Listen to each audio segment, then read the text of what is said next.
2.4. Outline how the accretion of galaxies and stars occurred through expansion and cooling of the universe, subsequent loss of particle kinetic energy, gravitational attraction between particles, lumpiness of the gas cloud that then allows gravitational collapse.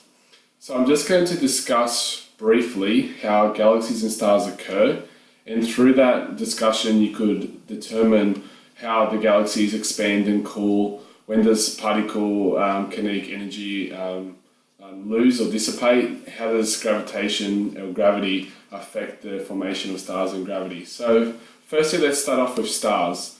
So how stars are formed are, at the very first beginning, clouds of dust are distributed by gravity from a nearby phenomenon. So it could be anything that has exploded, any asteroid that has collided with particles or anything like that.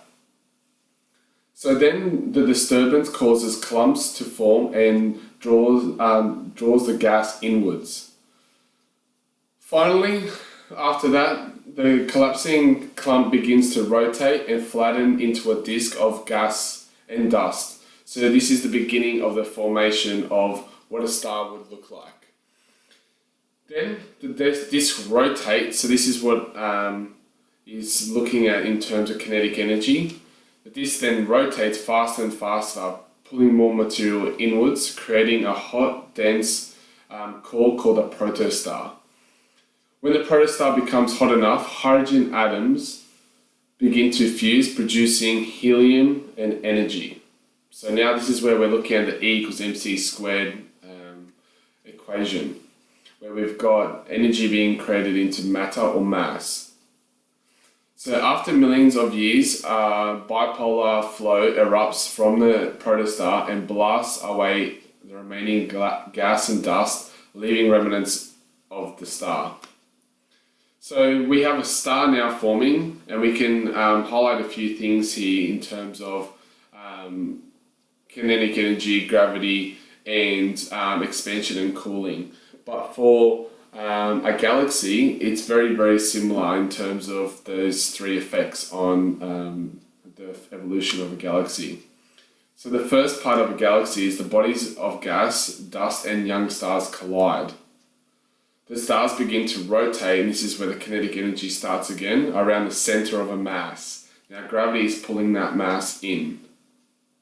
The rotation contracts the cloud and forms a galactic disk.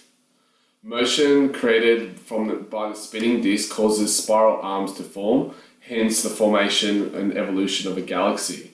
Now this is just a general overview of a galaxy, and there's many different types of formations of galaxy. However, this is the most common form to answer this question here with 2.4. I haven't discussed too much about the first dot point of this slide because I thought it's there for you to highlight and underline in your own words, and even making your own judgment and evaluating what is key. However, the second dot point talks heavily about gravity and its effects, so it's something that you need to consider when you're looking at these notes.